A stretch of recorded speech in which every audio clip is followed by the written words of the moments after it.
Então, todos os dias, nós recebemos alguma essência de alguém, nós somos influenciados, e nós também influenciamos alguém. Ou seja, existem pessoas que estão nos influenciando. E quando não é a Bíblia que está nos influenciando, o Evangelho, outra coisa está nos influenciando. A Bíblia mesmo diz que não tem como a gente servir aos dois senhores. Ou você é amigo do mundo, ou você é amigo de Deus. Não tem um meio termo nisso aí, né? E quando nós olhamos para a questão da política, da influência, durante muito tempo nós deixamos de exercer essa influência. Então aqui na Europa, por exemplo, aqui foi um local onde o próprio Paulo, né, evangelizou, onde depois que saiu de Jerusalém, veio para a Europa e evangelizou todo esse território. E por que hoje, aqui na Europa, nós temos, por exemplo, nos países escandinavos, nós temos as maiores taxas de suicídio, nós temos altíssimo nível, né, de aborto legalizado, nós temos assim várias pautas que desagradam da vontade de Deus e de maneira normal, porque não é de um dia para o outro, é gradual que eles vão mudando o seu pensamento, a sua cosmovisão. Então, quando nós olhamos para a política, para a influência, todos nós fazemos influência todos os dias. Alguém aqui escuta música? Música. Alguém aqui já viu algum filme? Né? Claro, né? Só que isso nos influencia. E muitas vezes a gente acha que isso não tem nada a ver com política. Por quê? Porque você não vê um filme especificamente, né, do Lula. Tomara que alguém nunca tenha visto aqui, né? O Lula, né? O filho do Brasil. Misericórdia. Ainda bem que esse trem aqui não chega na Espanha, né? Amém. Mas você já viu algum filme, eu tenho certeza. Então você recebe influência de todos os lados. E qual que está sendo o resultado da omissão de nós influenciarmos o local que nós estamos? Teve uma pesquisa que foi feita no Brasil, em que 70% dos jovens cristãos, eles abandonam a igreja quando eles entram na universidade. Isso é um número assustador.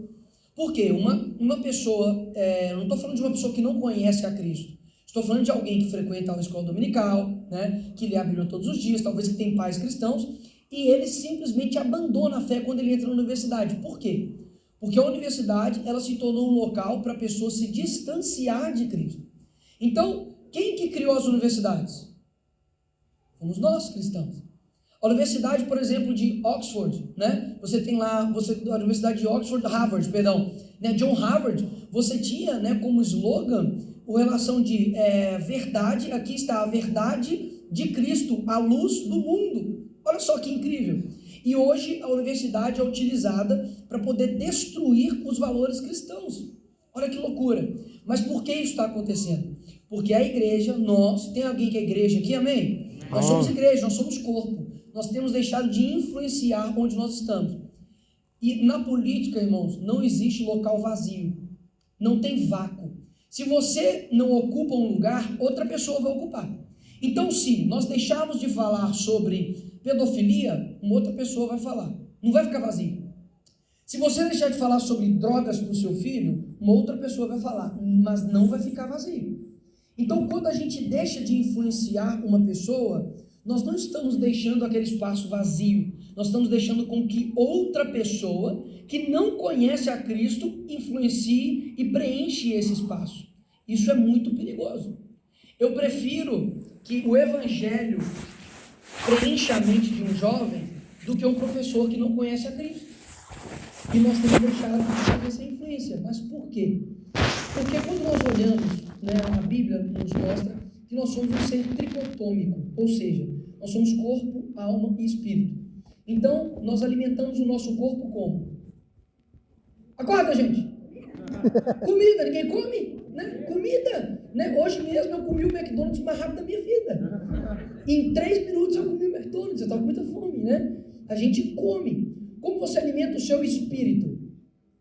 Palavra, né? Na nossa igreja nós chamamos de job, jejum, oração e Bíblia. Isso alimenta o nosso espírito. Agora, como você alimenta a sua alma? Olha, Nicolas, eu tenho uma alma, né? Quem conhece aqui C.S. Lewis? Alguém conhece? Opa, bacana, muita gente. C.S. Lewis, ele conta que nós não somos um corpo que tem uma alma, nós somos uma alma que tem um corpo. Eu vou repetir, nós não somos um corpo que tem uma alma, nós somos uma alma que tem um corpo, ou seja, você não tem uma alma, você é uma alma. E você precisa alimentá-la. E como você alimenta ela? Através do conhecimento, através da sabedoria. Em Provérbios, a Bíblia fala para você correr atrás do conhecimento, assim como aquele que busca o ouro, como que busca a prata. E quem disse isso foi a pessoa mais sábia, né, de todos os tempos, que foi Salomão. Ou seja, nós precisamos buscar o conhecimento. Por quê? Porque através do conhecimento você consegue influenciar outras pessoas. Se você chega diante da universidade, alguém chega para você, assim como já chegou para mim na minha universidade: olha, Nicolas, me prova aí que Deus existe, né? Como que você prova? Né? Ô Deus, não dá uma moral aí, aparece para essa pessoa aqui, não dá, né? Deus pode até fazer isso, mas eu pelo menos, eu nunca vi. Então você precisa dar argumentos. Inclusive a Bíblia fala para você ter um culto racional. A racionalidade e a fé, elas não são antagônicas, elas caminham no mesmo lado. Então, quando a gente deixa de conhecer a palavra, nós estamos ignorando o conhecimento de Deus. Isso é muito perigoso. A gente olha hoje para a igreja, infelizmente, a gente tem perdido muitos jovens. Por quê? Porque o ateu da sala de aula é o cara inteligente, é o cara que conhece, é o cara que influencia. E o cristão é o que fica calado, porque ele está com medo de polêmica, ele tem medo de se envolver em brigas. Aí olha só que engraçado, nós temos Jesus Cristo, que morreu numa cruz, que foi humilhado, mas graças a Deus ressuscitou. Ele sofreu aqui perseguições enquanto ele estava aqui na terra, e você simplesmente não quer se envolver em nenhuma briga por conta do cara que morreu por você. Isso não era amar a Cristo. Isso é dizer: olha, Deus, eu te amo, até o ponto de ter que entrar numa briga por você. Aí eu já não entro mais. Faz um teste, você que é casado, e você está na rua e um cara vai e mexe com a sua esposa, né? Vai lá e rouba um beijo da sua esposa.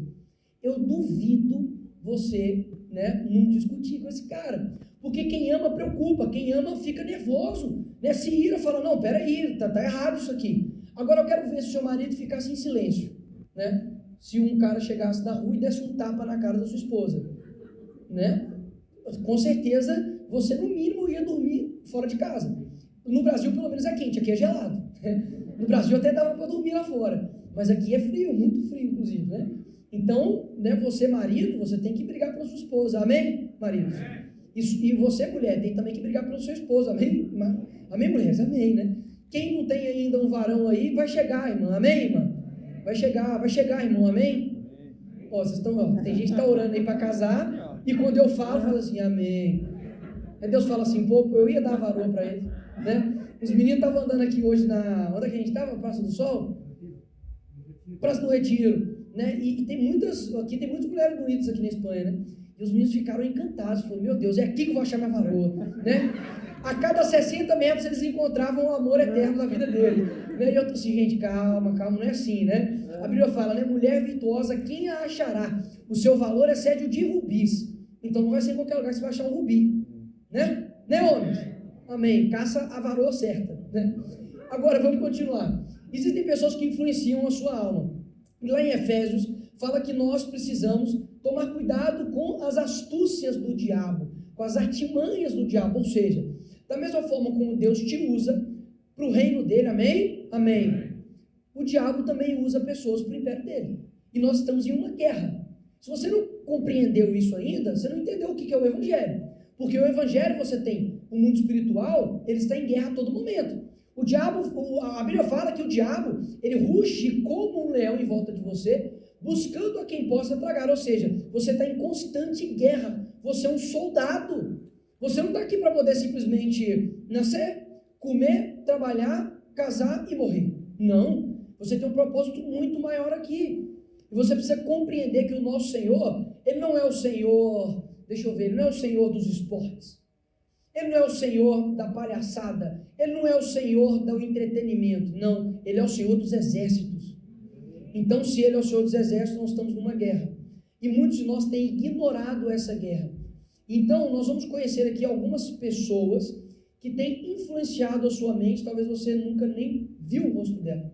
Então, nós vamos ver alguns vídeos chocantes, algumas imagens que chocam a gente. Inclusive, de algo que foi filmado até aqui mesmo, né, na Espanha, de um seriado aqui, não sei se vocês conhecem La Casa de Papel.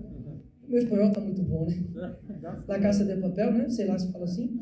Mas nós vamos ver que, olha como é incrível a influência que um seriado consegue fazer no mundo inteiro. Então pode passar, por favor? Não sei se vocês conhecem. Bom que a tela é pequena, né? Aqui, ó, Karl Marx. Lá no Manifesto Comunista, capítulo 2, ele diz o seguinte: abolição da família. Até os mais radicais se assustam com esse propósito infame dos comunistas. E aí ele continua dizendo que a família tradicional é uma burguesa e existe somente na burguesia. Eu nasci numa favela em Belo Horizonte, chamado Cabana do Pai Tomás. Lá, para quem tem algum espanhol aqui, vocês, né? Vocês sabem o que é favela? Sabe? Ok, então tudo bem. Tá bom. Né? Eu nasci nessa favela e nós não tínhamos poder aquisitivo, nós não tínhamos dinheiro. E mesmo assim nós tínhamos uma família. Porque quem instituiu a família não foi esse barbudo aqui, foi Deus. Então, quando você modifica quem criou a família, porque é o seguinte, olha, se Deus criou a família, ninguém pode destruir, porque foi Deus que criou. Agora, se for um ser humano que criou algo, então é destrutível.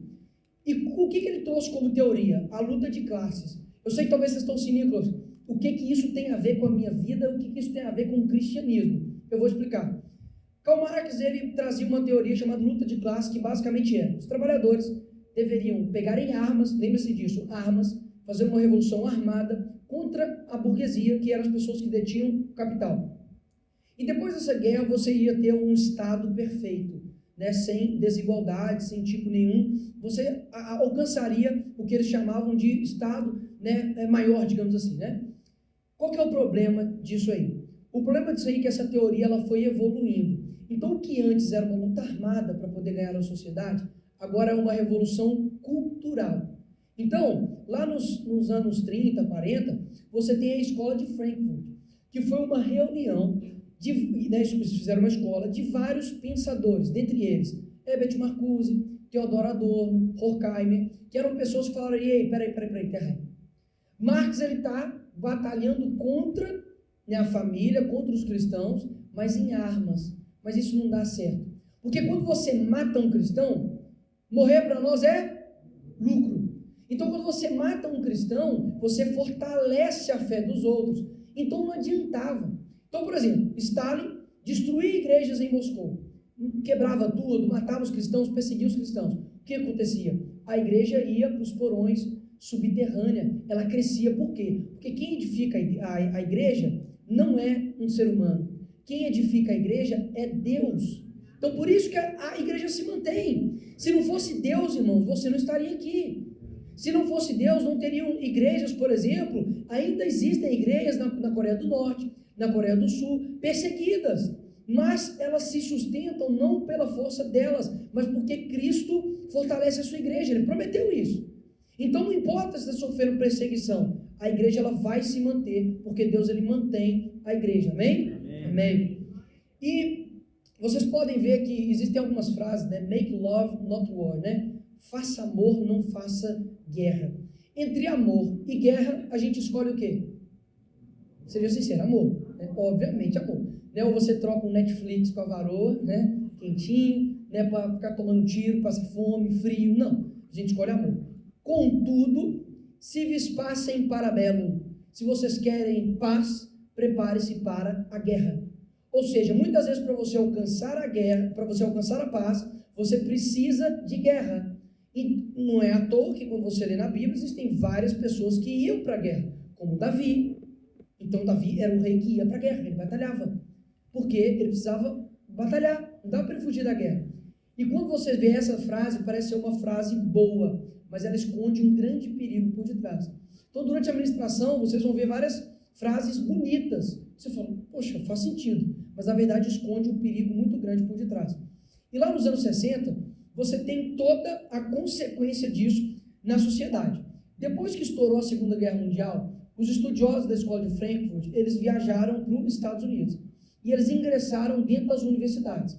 Então, lá nos anos 60, você tem o Keep Abortion Legal, né? Você já tem a luta pelo aborto na América. que é uma nação, América do Norte, você tem uma nação que é protestante, uma nação que os seus pais fundadores são cristãos, que os seus pais fundadores compreendem a importância da Bíblia e a importância do cristianismo. Vocês estão compreendendo, irmãos? Amém? Amém. Então, quando você vê tudo isso aqui, você percebe que a sociedade não é uma fruta que vai ali apodrecer, que está madura, vai apodrecendo e fala, aconteceu. Não. Existe uma engenharia social. Pessoas que fazem com que a sociedade se modifique. Então, tudo que é gritado nas ruas, geralmente é sussurrado dentro das escolas. Então, você para e pensa assim, Nicolas, uma teoria tem tanto poder assim? Sim. Do tanto que isso daqui foi feito lá nos anos 30, 40 e só desagou, só deu a sua consequência lá nos anos 60. Você que é pai e mãe aqui, não subestime um professor dentro de sala de aula. Ele pode destruir a vida do seu filho. Enquanto você está achando que seu filho não é de esquerda, não é progressista, porque ele não gosta do Lula, ele não é filiado ao PT, política não tem a ver simplesmente com partidos e políticos. Política tem a ver com influência. Talvez o seu filho não é filiado ao Partido Comunista daqui da Espanha, né? Nem sei se tem. Mas ele fica ali o dia inteiro no YouTube, recebendo influência, o dia inteiro no TikTok, vendo mulheres ali quase seminuas, né? Você fala, não, ele não é de esquerda, meu filho, né, não tem nada disso, nem gosta de política, mas ele está recebendo política todos os dias, porque política diz respeito à influência. Essa teoria de Karl Marx, né, da luta de classes, ela passou para cultural, uma luta cultural, e esse cara aqui, pode passar, o Antônio Gramsci, ele evoluiu mais ainda essa teoria. Alguém já ouviu falar nesse cara aqui? Levanta a mão só para fazer uma pesquisa aqui. Ótimo. Ele foi fundador do Partido Comunista Italiano. Ele foi preso na Itália pelo Benedito Mussolini, que colocou ele numa cadeia, num cárcere, por suas ideias serem consideradas muito revolucionárias. Só que, geralmente, quando você coloca uma pessoa em cárcere, no solitário, ele se recolhe ao eu e ele começa a pensar. Do tanto que Paulo, ele escreveu várias de suas cartas na prisão. Então, a solidão faz a produção da mente. Pode acontecer duas coisas na solidão. Ou você se entrega para ela, para a sua solidão, ou você utiliza aquela sua solidão para poder crescer intelectualmente. E nós vamos abordar duas teorias aqui dele que mexe até hoje com a sua vida. A primeira delas se chama hegemonia cultural. O que quer dizer hegemonia cultural? Ao invés de você ganhar o topo, ao invés de você ganhar aqui a presidência, você ganhar aqui, né, o primeiro-ministro, você vai ganhar as bases. Universidades, produção cultural, TV, jornal, revista, você vai ganhar a base. Por quê? Quando você chegar no topo, você já não precisa fazer uma revolução armada, porque todo mundo já pensa igual. Isso é genial. E ele fala que a revolução cultural tinha que ter 3 aspectos.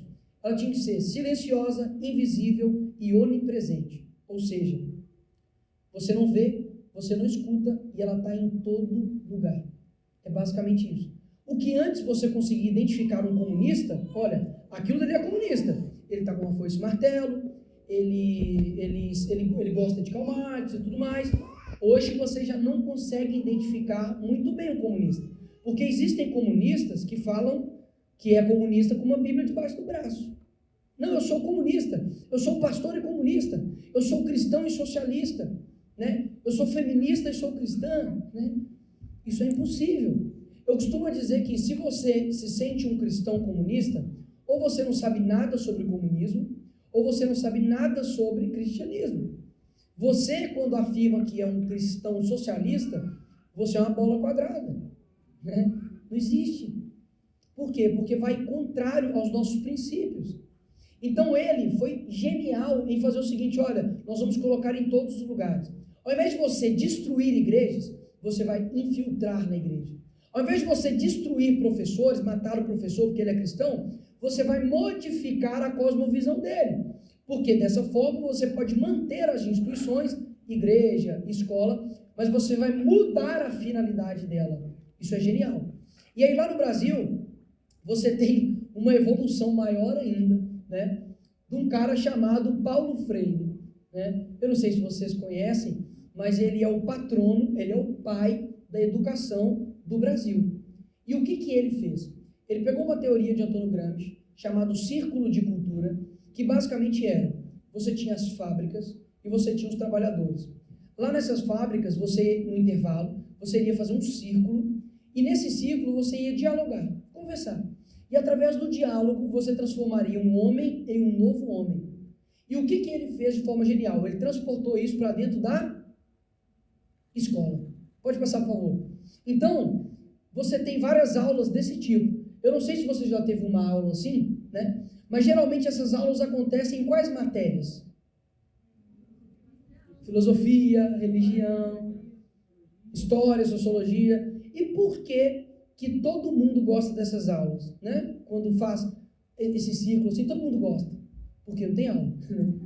Não tem aula. Você entra lá, fala a sua opinião, né? Discute sobre qualquer tema e vai embora, né? Aula passada, né? Acabou já a aula.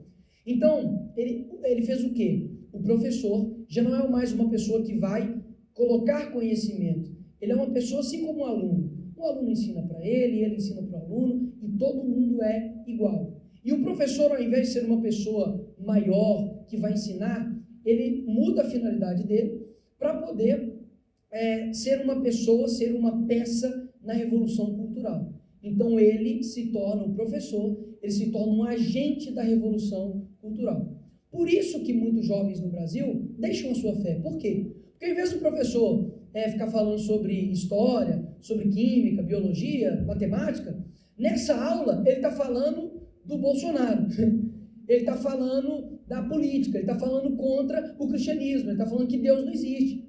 E aí o que acontece? Geralmente tem um cristão nessa sala e o que ele faz? Fica calado. Por quê? Porque ele acha que ele não pode influenciar ali. Ele não quer entrar em polêmica. Só que na política não existe vazio. Então, o professor está enchendo a cabeça do seu filho, enchendo a cabeça do seu amigo, enchendo a cabeça de todo mundo que está lá dentro da sala de aula, e você fica em silêncio. Por quê? Porque você muitas das vezes não tem argumentos para poder combater isso. Só que nós vamos ver aqui que existem pessoas que não somente fizeram a teoria, mas existem as pessoas que vão fazer essa engrenagem da revolução funcionar, que são os ativistas. O primeiro que a gente vai ver é o ativismo LGBT. Eu, inclusive, viajei aqui em alguns países e eu vi as cores do arco-íris para tudo quanto é lugar. Tudo quanto é lugar você vê as cores do arco-íris. Eu até comentei, o João estava comentando comigo, que olha só o que eles fazem. Eles pegam um símbolo que é cristão e usurpam para um ativismo que vai contrário à vontade de Deus. Então, o arco-íris não é um símbolo LGBT. Arco-íris é um símbolo nosso, cristão, amém? Irmãos, é muito sério isso. A Bíblia fala que, olha, eu colocarei um símbolo no céu, tá? Um arco no céu, para poder representar a minha aliança com vocês. E aí a gente simplesmente deixa. Você não pode usar uma blusa em arco-íris. Por quê? Senão eles vão te confundir com ativismo LGBT. E quando a gente fala sobre isso, muita gente fica com medo, Porque hoje, se você fala sobre isso aqui, o que você é? Homofóbico, transfóbico, fascista, ciclista, taxista, um monte de ista. E a diferença é que existem dois tipos, digamos assim. Você tem o homossexual, que busca por uma aceitação. Ele não se identifica com o seu sexo e tudo, ele busca a aceitação. Já o ativista LGBT, ele busca uma imposição. Ou seja, ou você concorda comigo, ou você é um homofóbico.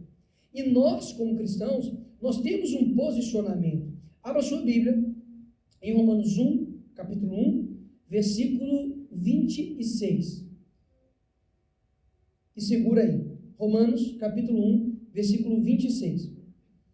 A Bíblia, em 3 momentos mais cruciais, ele deixa bem claro a posição de Deus com relação à homossexualidade. Primeiro, em Gênesis 1, Deus cria o homem e a mulher. No casamento, ele reafirma a finalidade dessa criação. O homem, ele se une à mulher para poder gerar uma família e gerar um ser humano.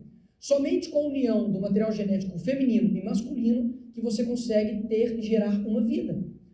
E você, mulher, e você, homem, você tem mais de 6.000 diferenças físicas e psicológicas com o sexo oposto. Ou seja, Deus nos fez para poder, de fato, completar. Então, na própria natureza, você vê isso. Ah, Nicolas, mas na natureza, né, existe também homossexualidade. Sim, na natureza também existe canibalismo. Na natureza também existe homicídio. Na natureza existe incesto. Não é tudo que está na natureza que nós temos que pegar para nós.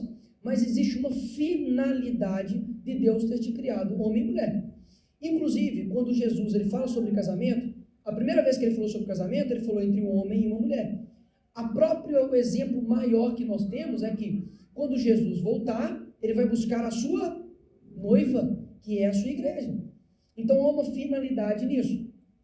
Vocês abriram em Romanos, amém? Romanos 1,26 diz o seguinte: pelo que Deus abandonou as paixões infames, porque até as suas mulheres mudaram o uso natural, ao contrário da natureza. E semelhantemente também os varões, os homens, deixando o uso natural da mulher. E na filosofia, natureza não é simplesmente a questão de animais, ecossistema. Natureza vem de finalidade. Então, ou seja, e semelhantemente também os varões, deixando a sua finalidade, né, com a mulher, a sua natureza, se inflamaram em sua sensualidade uns para com os outros, varão com varão, cometendo torpeza e recebendo em si mesmos recompensa que convinha ao seu reino. E como eles se não importaram de ter conhecimento de Deus, assim Deus entregou um sentimento perverso para fazerem coisas que não convêm. Então a Bíblia deixa bem claro que a homossexualidade ela te afasta da vontade de Deus. Assim como a mentira, assim como o adultério, assim como a gula, assim como a preguiça. Eu, quando criança, eu ficava assim, impressionado. Falava, gente, será que alguém vai pro inferno por causa de preguiça? E depois, eu adulto, eu me peguei sendo preguiçoso. Falei, misericórdia, vai mesmo, né? Se a gente for preguiçoso, fala, poxa, eu não quero ler a Bíblia, eu quero terminar de ver La Casa de Papel, né? Eu não quero ir para a igreja hoje, está fazendo frio, né? E a preguiça, ela é basicamente o quê? Ela deixa com que as coisas mais importantes deixem de ser feitas porque a sua vontade está sendo maior do que a vontade de Deus. Isso é a preguiça. Você ignora o devido valor das coisas, né? Ao invés de você ir para a casa de Deus servir ao Senhor, você é preguiçoso, você não dá o devido valor para isso, você fica em casa. Isso é preguiça e, obviamente, isso vai te levar para o inferno, porque você está ignorando o devido valor de cada coisa. E eu vou deixar com que alguns vídeos mostrem a verdadeira finalidade do ativismo LGBT, o que eles querem fazer com a gente. O primeiro vídeo, ele é um pouco mais recente, preste bastante atenção na última frase que ele vai falar, e o próximo já é um vídeo de 2012, é um pouco mais antigo, tem 10 anos, para vocês verem que é uma luta de muito tempo atrás. Pode passar, por favor. Na minha concepção, não existe forma revolucionária de fazer família. Ponto.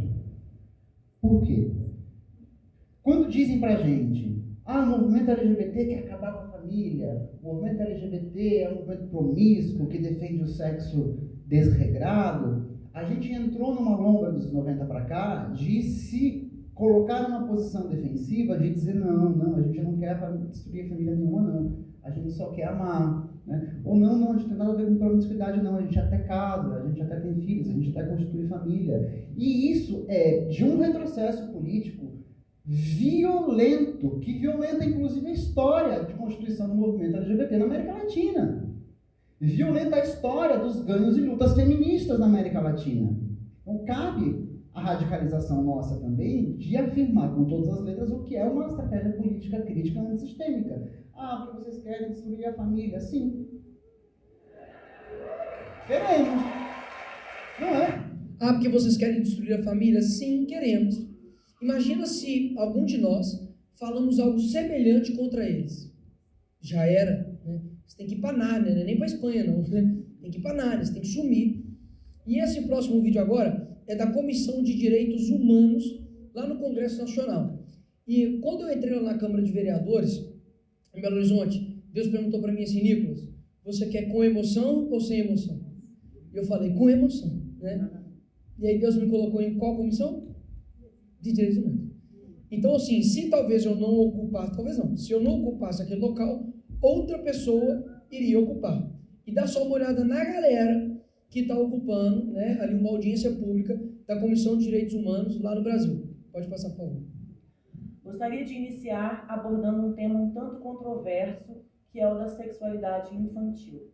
As brincadeiras sexuais infantis também podem envolver os outros, meninos buscando conhecer os corpos de outros meninos e meninas buscando conhecer os próprios corpos e o de outras meninas e meninos. Então, quando meninos e meninas brincam, inclusive sexualmente em seus corpos, tá, com outros meninos e meninas, eles não estão sendo gays ou lésbicas quando fazem isso com pares do mesmo sexo. Não é disso que se trata. Que deixem as crianças brincarem em paz. Tá? Isso as tornará adolescentes e adultos mais inteligentes e potencialmente mais perspicazes no enfrentamento e na transformação do mundo que lhes deixamos como herança. Nós temos que lutar para que esse projeto chegue no chão da escola, porque é lá que ele tem que chegar mesmo. Trabalhar gênero e sexualidade não tem idade mínima. Na verdade, a gente está falando de questões que têm a ver com todas as faixas etárias. No ensino fundamental, a gente pode trabalhar de diferentes maneiras. Cada vez que alguém vai ao fundamento dessa cultura, que é a Bíblia, e toma a Bíblia ao pé da letra, a gente pode chamá-la de fundamentalista sem medo de ser velhice. Desde projetos fundamentalistas religiosos, esses desgraçados, eles têm um poder político de projeto que só está se consolidando. Mas eu sei que eu estou disposto a pegar em armas se isso for. Se instalar uma teocracia no Brasil. Eu quero dizer ao Jean que estou aqui para te ajudar também a dessacralização do casamento, viu? Casamento civil igualitário vai dar muito trabalho, porque essa desgraça dessa palavra está eivada de sentimento cristão. Tem que passar pela religião. Tem que passar pela desconstrução dessa base judaico-teológica, dessa coisa que nós chamamos de teologia inclusiva, que tem que desconstruir todos esses valores mofados que nós aprendemos até aqui. Sem a desconstrução da cultura judaico-cristã, nesse sentido positivo, né? Talvez trazer um novo tipo de cristianismo, nós não vamos conseguir. Não vão conseguir mesmo não, amém, irmãos? Amém. Amém. Só que eles não ficam somente no discurso, tá? Em 2006, tenta lembrar onde você estava em 2006. Quantos anos você tinha em 2006, João? 4 anos. Quando você tinha 4 anos, eles já estavam elaborando essa lei aqui. Artigo 8A. Impedir ou restringir a expressão e a manifestação de afetividade em locais públicos ou privados aberta ao público, em virtude das características previstas no artigo 1 desta lei. Pena 2 a 5 anos de cadeia. Traduzindo, lá no Brasil, o local de culto ele é protegido pela Constituição, ou seja, se você atrapalhar o local de culto, você pode retirar essa pessoa porque você está no seu direito constitucional de prestar culto. Só que muitas igrejas possuem pátio, então tem um pátio da igreja. E suponhamos que se essa lei estivesse aprovada e tivesse 2 mulheres se beijando no pátio da igreja, o pastor, chegaria e falaria, não pode beijar aqui não, né? Com licença, não pode beijar aqui não. E ela fala, espera aí, você está impedindo a manifestação da minha afetividade, 2 a 5 anos de cadeia naquele pastor. Suponhamos que chega um homem lá na igreja, né, e fala assim, pastor, né, eu vou casar. O pastor fala, glória a Deus, que coisa boa. E aí, qual que é o nome, né, da varoa? Ele fala, não é varão. Ô, meu amigo, né, não vai dar, né? E ele fala, peraí, você está impedindo, restringindo a minha expressão de manifestação de afetividade? 2 a 5 anos de cadeia nesse pastor. Então, na verdade, isso não diz respeito a uma aceitação.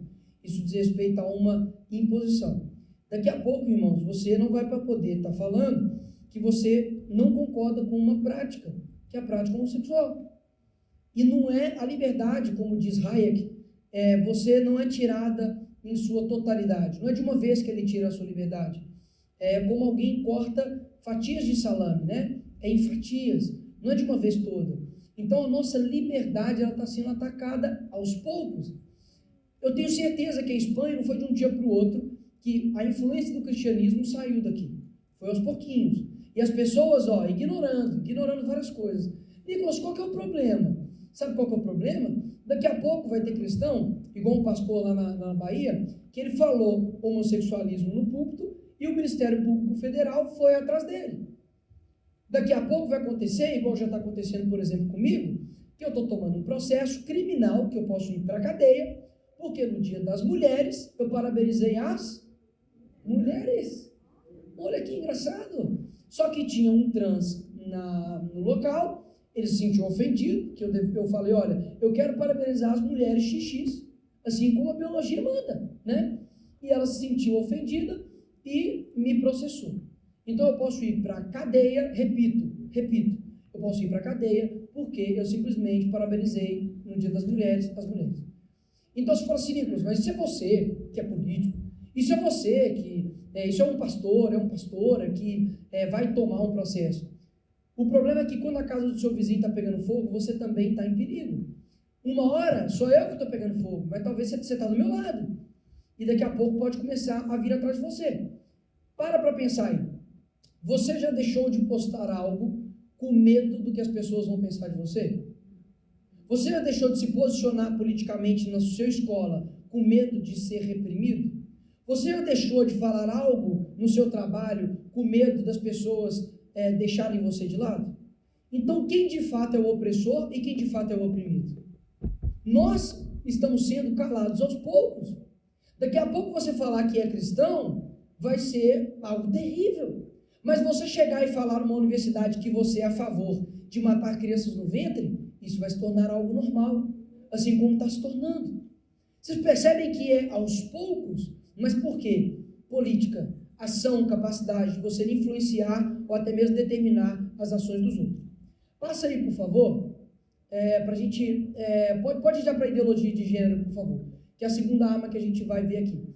Bem próximo, né, do ativismo LGBT, você tem ideologia de gênero, que basicamente é o quê?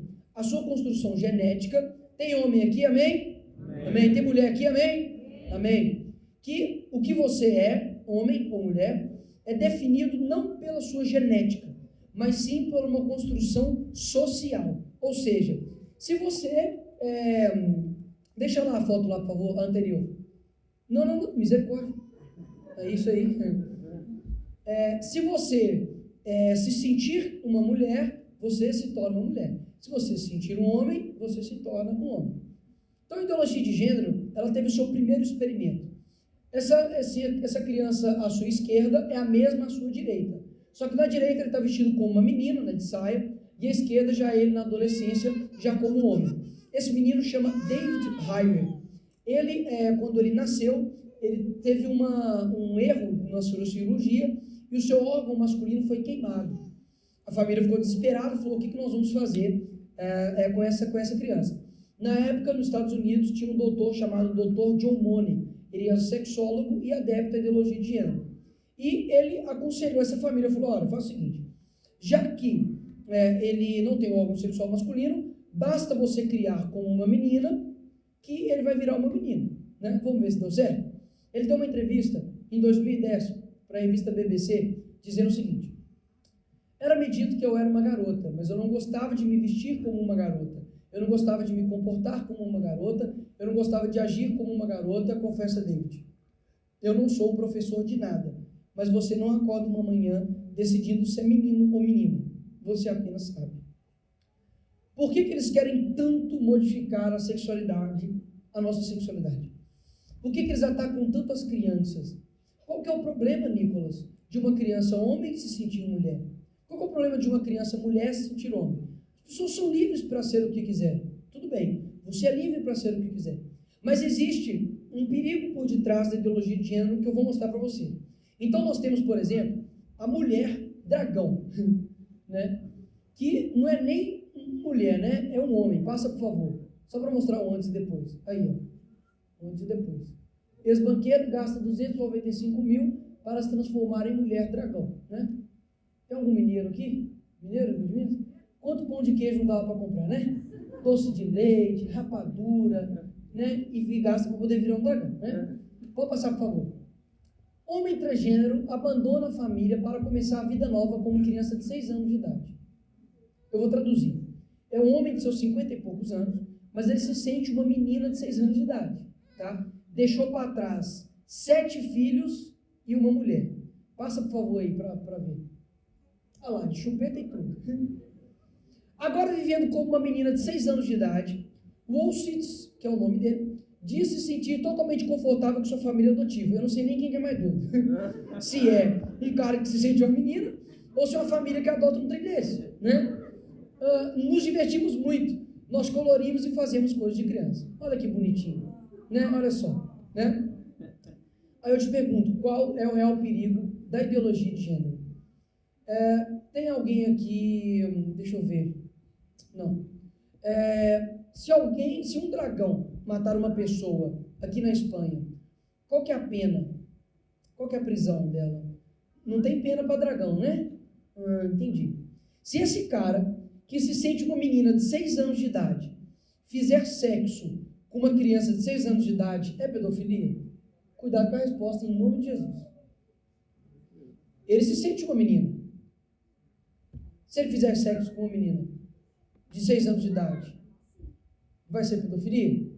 Sim. Vamos responder junto? É pedofilia, irmãos? Sim. Amém? Qual que é o problema da ideologia de gênero? Ela destrói identidades. Quando você pode ser tudo, na verdade você não é nada. Então, suponhamos que, se eu acho que eu sou algo, mas eu não ganho os atributos daquilo, isso não passa de mera fantasia, concorda comigo? Imagina só, você tem alguns exemplos do que está acontecendo hoje nos esportes. Então, existem atletas, né, de MMA, homens, mas que se sente uma mulher. E vai competir o MMA com as mulheres. O que aconteceu? O cara passou o trator da mulher, né? Aconteceu agora que um homem, que se sente mulher, foi para natação.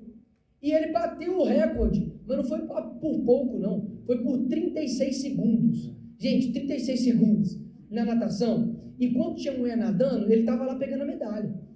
Porque é muita diferença. 1 segundo, 2, 3, 7 segundos é muita coisa na natação. Ou seja, um recorde que nunca tinha sido quebrado, foi quebrado por um homem. Será que isso é justo?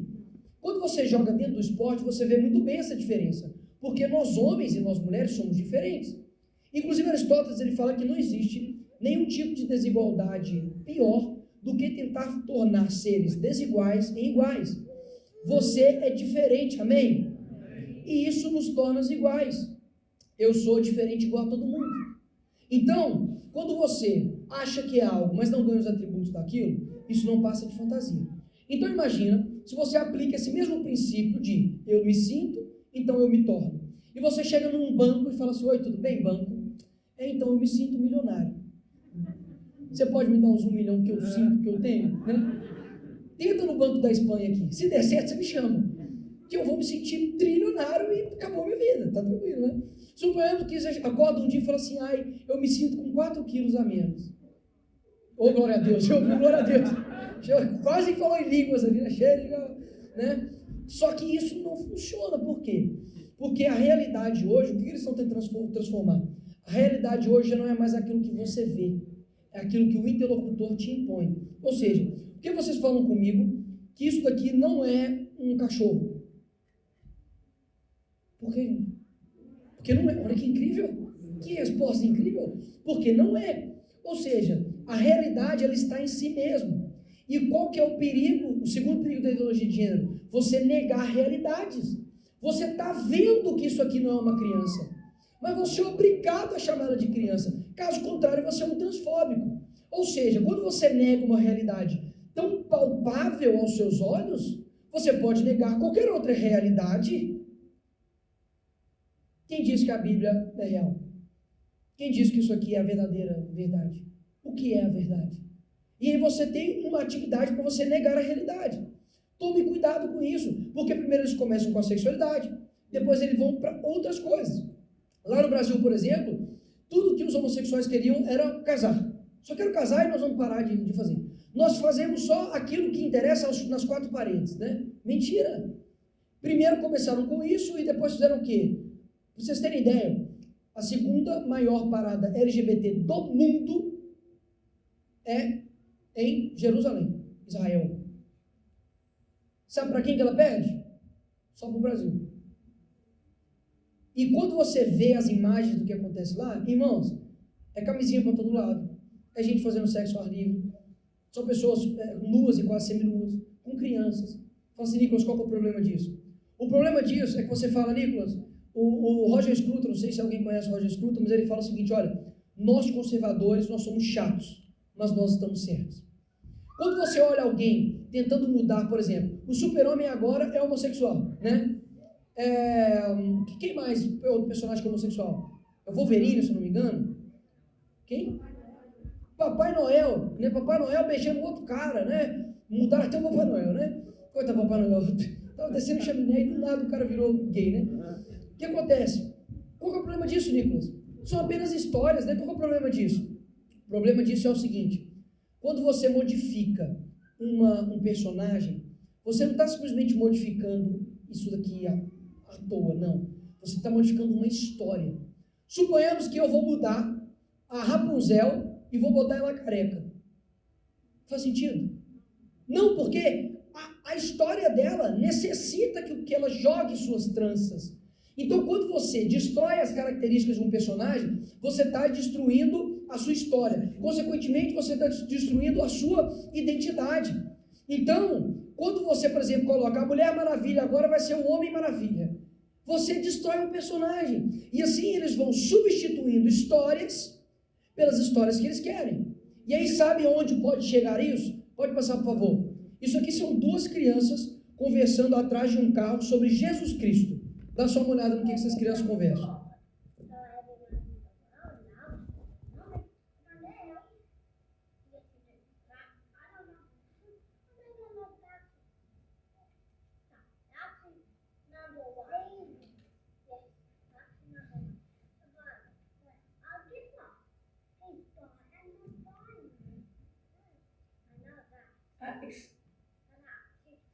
Did they teach you that at school? Oh, they did. That is not true. They do not teach you that at school. Why would you think Jesus is bi? That's a lie. Okay, and why is he non-binary?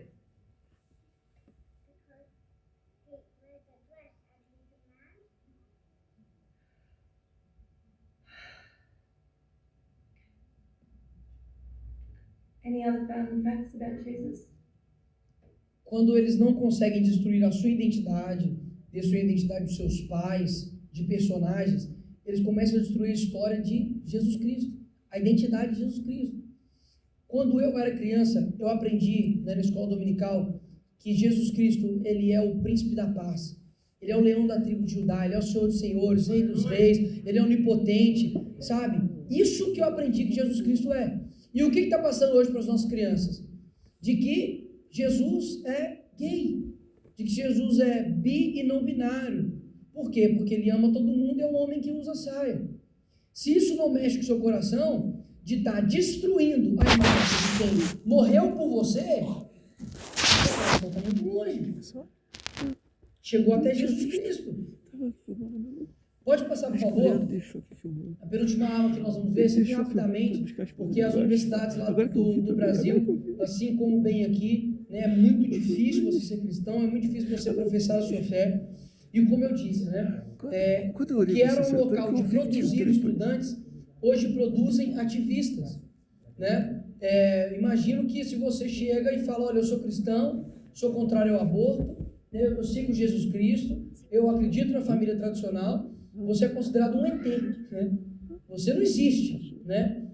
Sendo que a universidade foram criadas pelos cristãos, pela influência dos cristãos, né? Você tem Harvard, você tem Oxford, você tem a Universidade Yale lá nos Estados Unidos, inclusive lá no Brasil você tem a PUC, a Pontifícia Universidade Católica, onde eu me formei em Direito, que não tem nada de católica, não tem nada de cristianismo, pelo contrário, pessoas que lutam contra o cristianismo. Mas por que está desse jeito? Porque o local que nós criamos está sendo utilizado para poder destruir quem a criou. Porque nós deixamos de fazer a nossa influência. Então, se você está lavando as suas mãos assim com Pilatos, saiba que essa conta é sua. Saiba que se isso aqui está desse jeito aqui, é porque a gente não se levantou. Amém? Irmãos, só um adendo aqui. Quando Deus pede para você adorar Ele, Ele te pede por completo, amém? Isso inclui a sua cabeça. Não ache, tá, que quando você está adorando a Deus, é somente quando você está cantando, quando você está tocando, né? Eu amo louvor, eu sou baterista. Meu amigo, o tanto que aquele batera ali hoje não sentou a mão nessa bateria aqui, eu estava curtindo, cara, porque eu amo, sabe? Essa música, inclusive, aqui, que ruge o leão, ela me marcou, e no final dessa ministração eu conto o porquê. Mas você adora a Deus em todos os momentos. Então você agora, nesse momento, você está alimentando a sua alma, amém?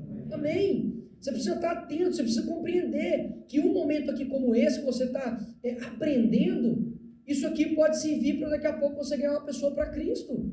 Você não pode ignorar isso, amém? Amém. Caminhando aqui, que nosso tempo já está finalizando, o feminismo. O feminismo é uma arma muito forte que o mundo tem influenciado a sua alma.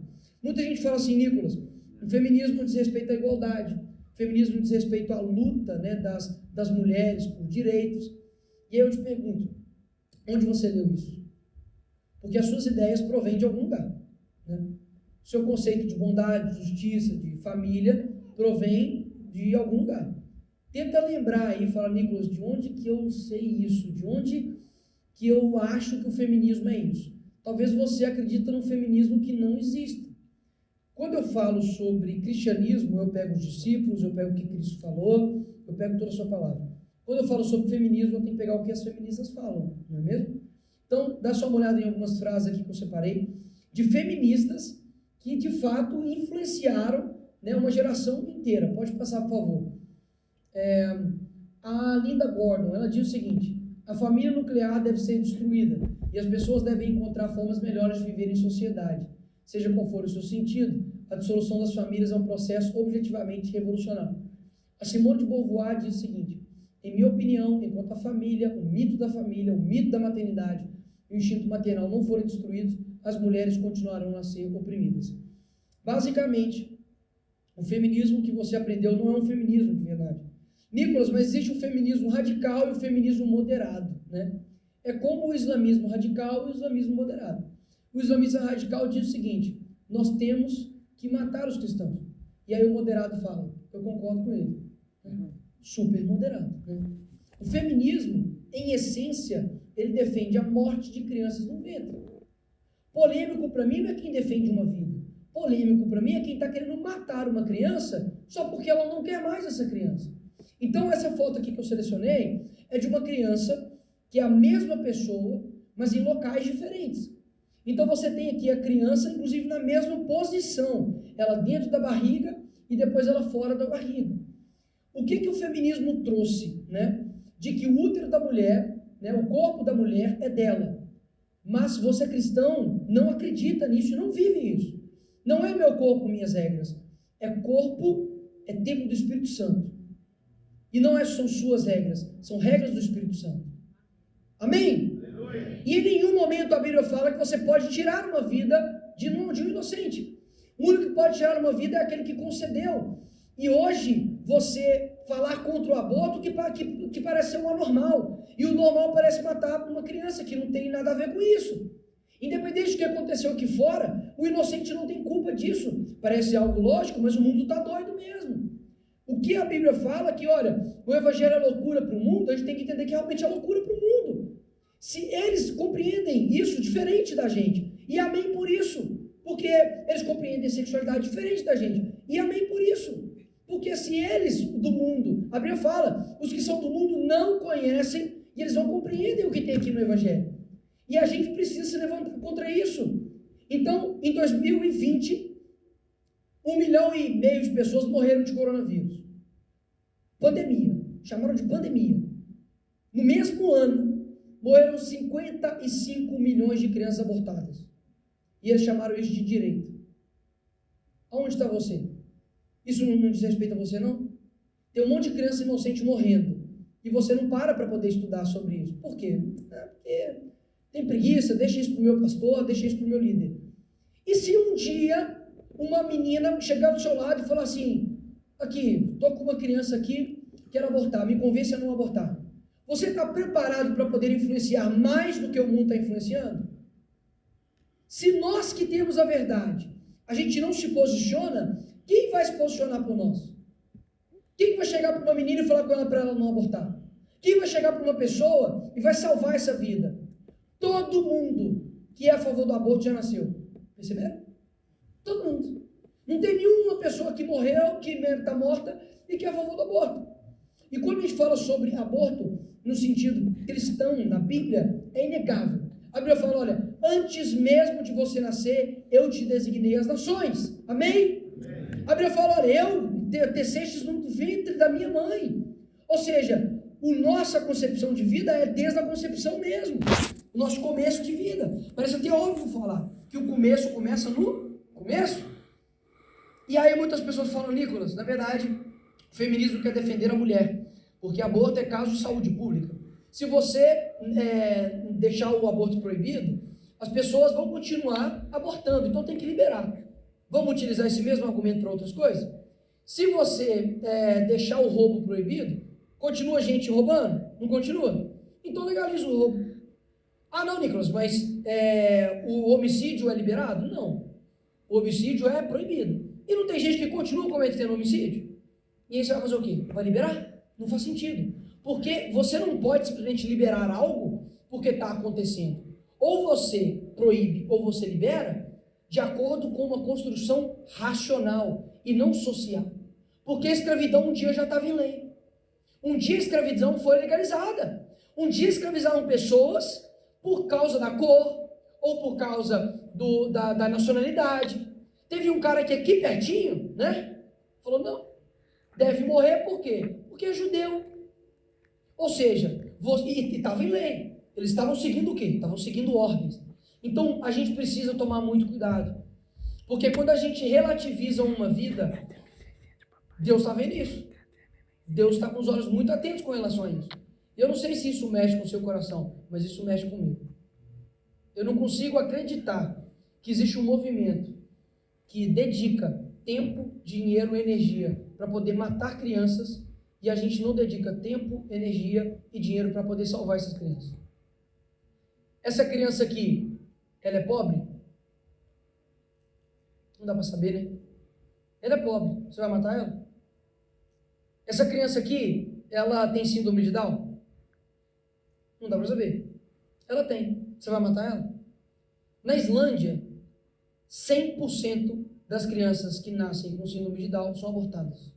100%. Na Dinamarca, 90%. No Reino Unido, 77%. Na França, 70% das crianças que nascem com síndrome de Down são mortas ainda no ventre. Por quê? Porque a mãe vê que tem síndrome de Down e aborta. Olha só. Você acha que isso realmente ia preocupar com a mulher? Se o feminismo realmente tivesse preocupado com a mulher, não cometeria aborto. Por quê? Até onde eu sei, 50% pode virar homem, 50% pode virar mulher. Então elas estão matando potenciais mulheres. A única diferença de você para uma criança dentro da barriga é tempo e nutrição. Se não fosse o envolto da barriga, essa criança seria expulsa pelo corpo da mulher. Na gestação, ela é o agente ativo e a mãe é o passivo. Ela controla as fases gestacionais, ou seja, a criança não é igual ao seu cabelo, que é uma extensão do corpo. Ela não é igual a sua unha, que é uma extensão do corpo que você vai lá e corta. Não, a criança é um ser. E o ser humano não é um ser humano em potencial. Eu nunca vi um óvulo fecundado virar um microfone. Vocês já viram? Só que já viu, levanta a mão que eu quero achar esse ser humano microfone. Ele pode ser um transmicrofone. Eu nunca vi, né, um óvulo fecundado virar um abajur, virar uma cobra. Sempre ser humano. Por quê? Porque o ser humano não é um ser humano em potencial. Ele é ser humano em essência. Deus, ele não te fez para poder ser morto dentro da barriga da mãe. O movimento feminista tem feito com que o ventre da mulher se torne um túmulo. E na verdade é um local de vida. Amém? Tinha uma mulher que foi aconselhada a cometer aborto. Só que graças a Deus ela não ouviu, porque ela conhecia o evangelho. né? Essa mulher se chama minha avó. E a mulher que estava dentro da barriga, o bebê que estava dentro da barriga dela se chama minha mãe. Ou seja, se não fosse uma influência de alguém, não sei quem foi, influenciar a minha avó para que ela não tivesse feito o aborto, eu não estaria aqui. A minha mãe não estaria aqui.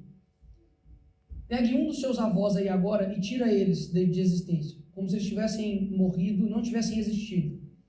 Pense em quantas pessoas deixam de existir. Olha quantas pessoas deixam de existir. Quantas histórias nós não estamos perdendo. Quantos evangelistas, quantos pastores, quantos músicos, quantos dançarinos estão não vendo a vida porque alguém decidiu que ela deveria morrer. Não é caso de saúde pública, não. Sabe por quê? Porque gravidez não é doença. Gravidez mostra que a mulher está em completo estado perfeito de receber uma criança. Inclusive, filhos são o quê, conforme a Bíblia? Herança de Deus. Então, mulher, toma cuidado, sabe por quê? Talvez o movimento feminista não está fazendo com que você aborte, mas está fazendo com que desestimule você a ter filhos. Sendo que filhos são herança de Deus. E aí você chega e fala, não, eu não quero ter filho, dá muito trabalho, eu quero ser mãe de pet. Eu quero ter um cachorrinho, eu quero ter um gatinho, e tá bom para mim, eu não quero ter filhos nenhum. Toma cuidado. A Bíblia fala que filhos são heranças de Deus. Nós precisamos ter filhos. Enquanto nós, e vários outros não querem ter filhos, os muçulmanos estão fazendo 8 filhos, 7 filhos, 6 filhos. E aí ele vai e casa com uma europeia. Qual religião você acha que vai imperar sobre esse filho? Islâmica? E aí nós fazemos o quê? Não quero ter filho, não. Irmãos, toma cuidado. Formação de uma vida que você não queira. O celibato é um dom, tá? Mas uma vida que você não queira e você não compreende a importância de ter filhos, é uma vida que você não compreende a sua finalidade e o seu propósito. Amém? Estão compreendendo, irmãos? Amém? Amém. Existe aqui uma coisa que tem ajudado muito o movimento feminista a crescer, que chama masculinidade frágil. Basicamente, a Bíblia fala sobre os papéis do homem e da mulher no casamento. O homem, ele tem que amar a sua esposa, assim como Cristo amou a sua igreja. Amém, homens? Amém. Dando a vida pelas suas mulheres. Amém, homens? Foi mais fraco. Os homens não sabiam dessa parte. Porque Deus amou a sua igreja dando a vida por ela. Então os homens têm que dar as suas vidas pelas suas esposas. Amém, homens? Amém. Amém. E as mulheres têm que ser submissas aos homens. Amém, mulheres? Amém. Agora, foi fraquinho também, não foi? Eu vou pegar no pé das mulheres também. Né? Por que tem muitas mulheres que não são submissas e muitos homens que não compreendem a submissão da mulher e fazem uma sujeição, né? A submissão diz respeito ao quê? Teve um dia que eu perguntei para a mamãe e falei, mãe, o seu filho é menos importante que você? Ela, não. E ele é submisso a você? Sim. Você é menos importante que o seu marido? Não. E você é submissa a ele? Sim. Então isso diz respeito à submissão. Qual que é o conceito? Submissão significa estar submisso a uma missão maior. Qual mulher que vai ser submissa a um homem que não tem missão? Então por isso que muitas mulheres não são submissas, porque encontram um homem que não tem missão. E aí é a masculinidade frágil. É um homem que não quer ser homem, é um homem que não tem o caráter, não tem a estrutura de um homem de verdade. E aí acaba acontecendo o quê? Acaba acontecendo que a mulher tenta fazer o papel do homem, o homem é um banana, né, um frouxo, eu não sei como é que fala isso em espanhol, mas muxiba, tá? Uma palavra nova para vocês. Quando você quiser xingar um homem, tá? Fala assim, você é um muxiba, tá? Muxiba, tá? E acontece isso, e como que fica essa família? Totalmente estruturada, tá? Então, homens, tomem cuidado, né? Para vocês, de fato, não entrarem no relacionamento, no casamento que seja, sem valorizar talvez o labor da mulher, sem talvez valorizar tudo que ela faz, e aquela coisa, né? O movimento feminista, você pode ser o que quiser, menos mãe. Se você decidir ser mãe, você está fora do movimento feminista, né? Nicolas, você é casado? Não. Paulo era casado? Não. Mas ele falou sobre casamento. Então chupa essa aí. Próximo. Vai lá. Agora, realmente, aqui já no último tópico, pode passar, por favor, um trecho calma aí, Jesus amado. Um trecho do seriado La Casa de Papel. Tá? Passa aí.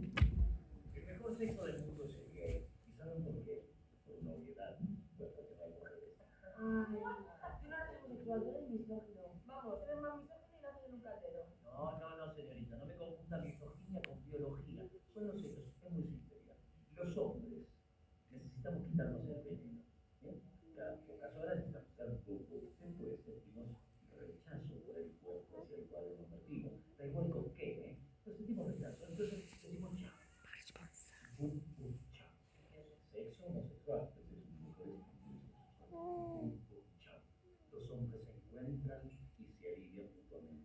Pum Pum Chao, ni siquiera saben sus nombres, es maravilloso. ¿Sabes lo que es maravilloso? Los escuelpazos que somos las mujeres.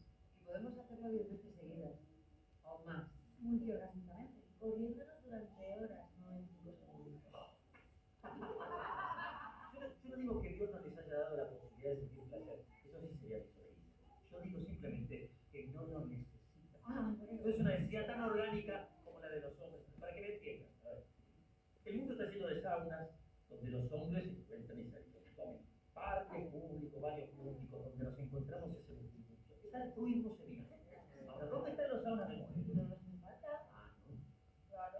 No hay. ¿Dónde están los baños públicos donde ustedes se respiran las tejitas? ¿Dónde están? No existen. Se lo voy a decir porque esto es polémico. Es que el sexo femenino está condicionado por la procreación. A ver, en algún lugar del mundo, ustedes están buscando a un hombre para intercambiar genes, para formar una familia. Tienen demasiadas cosas en la cabeza. Nosotros tenemos solo una. Ella no. Por eso hacemos pum pum chao, pum pum chao, pum pum chao. Sexo no sexual. Pum pum chao. Espera, tu teoría es una puta mierda, pero tienes de marco, ¿eh? Sexo no sexual. Vamos, profesor. Aí eu te pergunto, por que um seriado que basicamente são bandidos que invadem o banco da Espanha, né? No meio tem uma cena falando sobre sexo homossexual. Não sei se vocês perceberam uma frase que ele fala assim, que as mulheres tentam encontrar um homem para formar uma família, o que é repugnante. Você fala assim, Nicolas, mas isso não influencia. Eu já vi La Casa de Papel, né? E eu não quis invadir nenhum banco, eu não quis fazer nada disso. E talvez você possa pensar, Nicolas, o propósito desse seriado não é fazer com que você torça pelos bandidos. E de fato a gente torce, né? Vai Tóquio, vai Berlim, né? Rouba mesmo. Só que não é só isso. Alguém teve que escrever essas cenas, concordam comigo? Alguém teve que escrever. Então qual que é a influência que isso tem feito na nossa geração? Né? Política, influência. Fizeram uma pesquisa chamada Efeito Netflix. Estreou o Gambito da Rainha ano passado, que basicamente é um seriado de uma menina que joga xadrez. Ponto. Qual foi a influência disso no mundo? A procura por tabuleiro de xadrez aumentou 250% no eBay. O livro que inspirou a série virou best-seller 37 anos depois. Mais de 62 milhões de lares em todo o mundo assistiram a série. Busca no Google por como jogar xadrez atingiu o pico da década. E o número de jogadores do site chess.com aumentou 500%. Aí eu te pergunto, se eles estão conseguindo fazer isso com xadrez, o que eles não fazem com a sua sexualidade? O que eles não estão fazendo com a sua sensualidade? O que eles não fazem com o seu conceito de família? Com o seu conceito de homem, com o seu conceito de mulher? E aí onde é o nosso papel, né, em tudo isso? E os cristãos, onde que a gente fica em tudo isso? Aqui tem uma frase escrito Jesus para todos. Um X ali, né? Isso é a linguagem neutra, né? Se você não sabe, eles se sentem reprimidos, porque quando você fala sejam todos bem-vindos, você está ignorando, né, quem é gay, por exemplo. E aí qual que é a solução? Você vai falar sejam todos bem-vindos, né? Então a música, por exemplo, Porque dele por ele, vai virar Porque dele por ele, né? São todas as coisas. E aí vai virar uma confusão, né? Mas você pode pensar, Nicolas, qual que é o problema disso? O problema disso é que essa foto aqui não foi tirada de um movimento de esquerda. Não foi tirada do PT, do rapaz, né? Não que foi eu ia o pegar Lula o que famoso. fez, né? Até mesmo que ele não sabe escrever. Mas Também está aqui comigo. foi feita por uma Está em igreja. casa? Uma igreja. Lá do Brasil. Inclusive até da minha terra, né? De BH. Então tá, toma banho. Você pode põe pensar e parar, intencional. não, volta. Você pode parar e Deixa. pensar, Nicolas, qual que é o problema disso? O problema disso é que eles têm um culto específico só para homossexuais. E aí você pode parar, Nicolas, tem algum problema da igreja ter um trabalho voltado ao homossexual dentro da igreja? Não. O problema é a maneira como você lida e trata com isso. Eles chamam os homossexuais de coloridos. E aí teve um dia que eu questionei. Falei, os homossexuais são coloridos e os héteros são o quê? Preto e branco? Nós somos chatos, nós somos retrógrados, nós somos pálidos. Como assim? Quando você dá nome romântico, né, bonitinho para o pecado, você está romantizando o pecado. Aquilo que está levando pessoas para longe da vontade de Deus, simplesmente você está romantizando aquilo. Então, a gente tem que tomar muito cuidado, sabe por quê? Porque a influência do mundo está chegando, sabe aonde? Dentro da igreja. E alguém aqui é corpo, amém? Nós somos corpo. Nós temos o dever lá em Efésios de você denunciar as obras infrutíferas das trevas.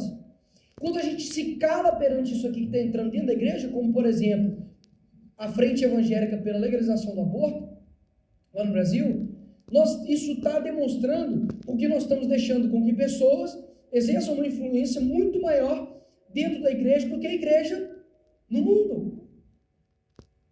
Quando nós lemos lá Romanos 12:2, alguém sabe o que fala em Romanos 12:2?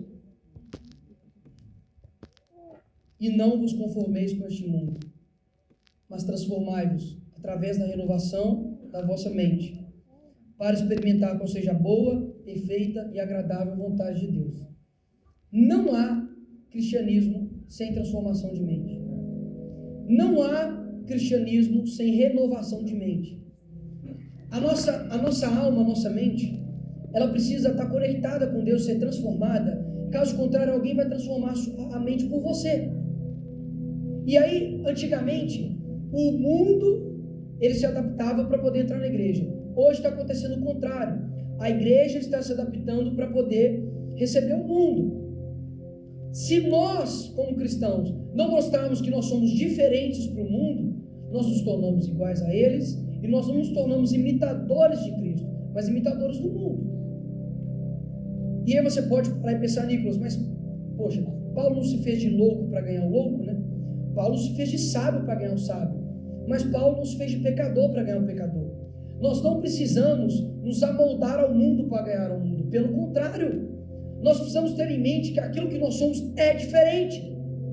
Você não pode deixar com que a sua identidade seja definida por um movimento, por um político, por um sindicato, pela sua universidade, por um professor. Não. Quem define a sua identidade está aqui, ó.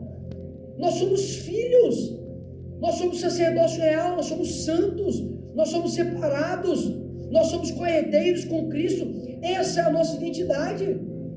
Agora nós estamos deixando com que o mundo implemente a nossa identidade e faça mais influência política do que nós neles. É por isso que talvez a Europa esteja assim, com tantos ateus, com tantos jovens que não veem a necessidade de Cristo. Por quê? Porque talvez você está olhando para dentro da igreja e você é igual a eles. Que pessoa que quer algo que é igual? Talvez, sabe quando você está com muita sede e aí você vê uma Coca-Cola, está geladinha, fala, nossa, eu quero muito isso, eu quero muito isso. E aí quando você abre, imagina quando você for tomar, não é Coca-Cola, é qualquer outra coisa, menos Coca-Cola. Sente um gosto amargo, estranho, está quente na verdade, só por fora que está parecendo gelado. Talvez seja isso que o mundo esteja trazendo com o cristianismo. Talvez você se mostra uma Coca-Cola maravilhosa, mas quando a pessoa vai experimentar aquilo, ela se frustra. Mas é isso que é o cristianismo? Oi, tá igual lá fora? Para que eu vou ficar aqui na igreja? Eu vou viver lá fora. Irmãos, fique de pé, por favor.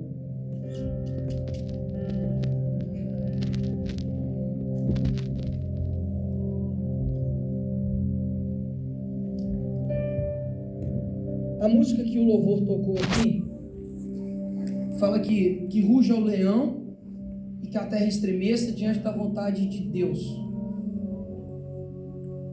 Que a terra inteira, e a terra inteira, isso inclui a Espanha, amém? Amém. Quando a Bíblia fala, né, quando a música aqui que tocou também fala, olha, os reinos se abalam, os povos se curvam, as bocas se abrem e as mãos se levantam. Os povos se curvam, isso inclui a Espanha. Quando fala que os reinos, eles se prostram, isso inclui a Espanha. A gente precisa compreender que nós, muitas das vezes, a gente subestima a capacidade do Espírito Santo. Isso parece ser forte, mas isso é real. A gente olha para uma determinada nação, a gente acha que não é possível Jesus Cristo ganhar isso. É muito difícil. São muitos professores ateus. Aqui o cristianismo, sabe, como a gente estava falando, né, Jeremy falou que aqui muitas das vezes é como se fosse uma terra, um cemitério, né, dos missionários, que a pessoa chega aqui, tenta, mas não consegue. Mas por quê? Por que isso está acontecendo? Porque talvez a gente não tenha compreendido que o que tem que ser feito, tem que ser feito. A sua influência ela tem que ser feita independente da sua vontade. A sua influência tem que ser feita independente se você está com preguiça, se está frio, se está quente, se está morno, não importa. Qual que é o sentido dessa minha ministração? Não é, deixa no 2 Timóteo, por favor, o último versículo. O objetivo dessa ministração não é falar sobre política local, não é para poder falar quem que você deve votar, quem que você não deve votar. Pelo contrário, o motivo dessa ministração é para chacoalhar você e te mostrar que você está numa guerra. E você precisa assumir esse papel. Caso contrário, o outro lado, que também é poderoso, o outro lado, como a Bíblia fala que os filhos das trevas são mais prudentes do que os das luzes, eles vão acabar ganhando pessoas que você ama, pessoas que estão próximas de você. Lá em 2 Timóteo 3:1-5 diz o seguinte: saiba disso, nos últimos dias sobreviverão tempos terríveis. Os homens serão egoístas, avarentos, presunçosos, arrogantes, blasfemos, desobedientes aos pais, ingratos, ímpios, sem amor pela família, irreconciliáveis, caluniadores, sem domínio próprio, cruéis, inimigos do bem, traidores, precipitados, soberbos, mais amantes dos prazeres do que amigos de Deus, tendo a aparência de piedade. Eles se parecem com o bem, eles querem ajudar você, mulher. Aborda a questão de saúde pública. Nós vamos trazer uma sociedade igual. Eles têm aparência de piedade, mas negando o seu poder, afaste-se também destes.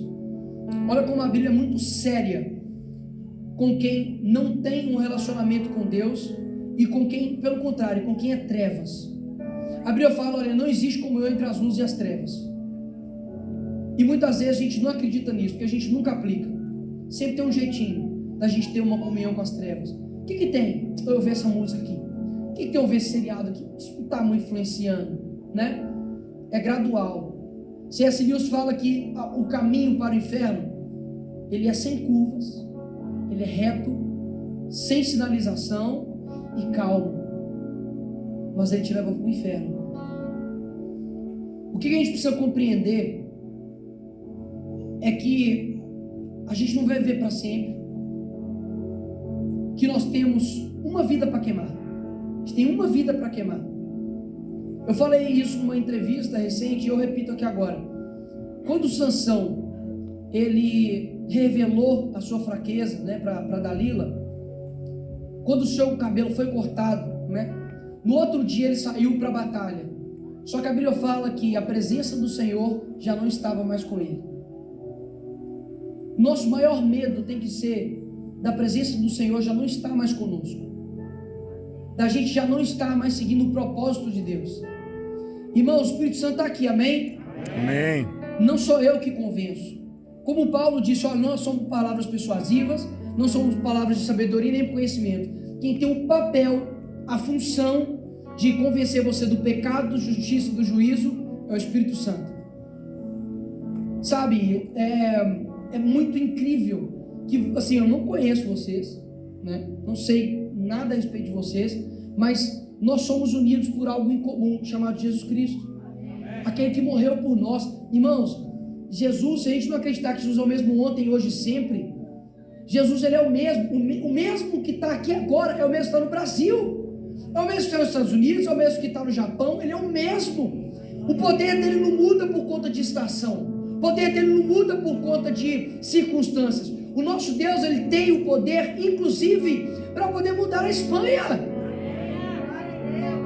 E eu sinto que da mesma forma que eu sinto que aqui talvez, sabe quando o fogo, você acende uma fogueira e aí tá um pouquinho fogo, mas se você soprar, a chama começa a voltar. Irmão, comece a soprar esse fogo nas pessoas que estão do seu lado, sabe?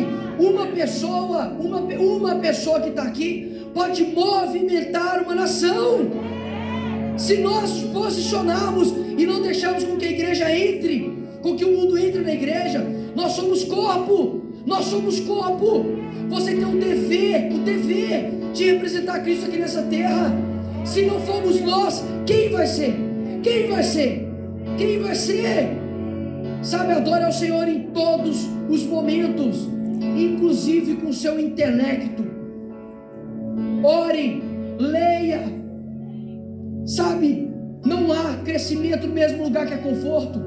Se você está confortável, se o mundo está te amando, não está fazendo guerra contra você, está errado. Se está tudo bem, está errado. Você não veio aqui poder viver uma vida comum. Deus, Ele te chamou hoje para poder viver uma vida incomum. Deus ama os improváveis.